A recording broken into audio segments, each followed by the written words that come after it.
দক্ষিণ প্লাজা শপথ যেটা এটা বিএনপি আপনার এই অভিপ্রায় ব্যক্ত করেছিল। আমার ধারণা যেটা সেটা হচ্ছে যেহেতু আমাদের এই সংসদটা একটু ভিন্ন, আমরা জুলাইয়ে ছাত্র জনতার যে আত্মত্যাগ, এই গণ অভ্যুত্থান, অনেক আত্মত্যাগ, অনেক কষ্ট, অনেক বেদনা, অনেক আপনার প্রাণহানি বিনিময়ে আমরা এই সংসদটা পেয়েছি। এই সংসদটা অন্য সব সংসদের চেয়ে একটু ডিফারেন্ট।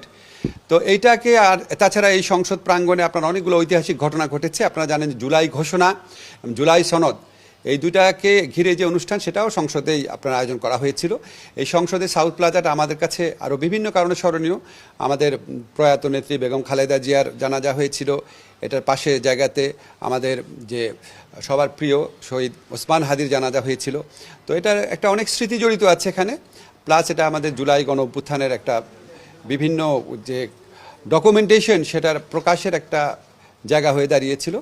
তো এটা সব কিছু বিবেচনা করে, হয়তো সব কিছু বিবেচনা করে ওনারা অভিপ্রায় ব্যক্ত করেছেন, আমরা সেটা অনুযায়ী আয়োজন করছি।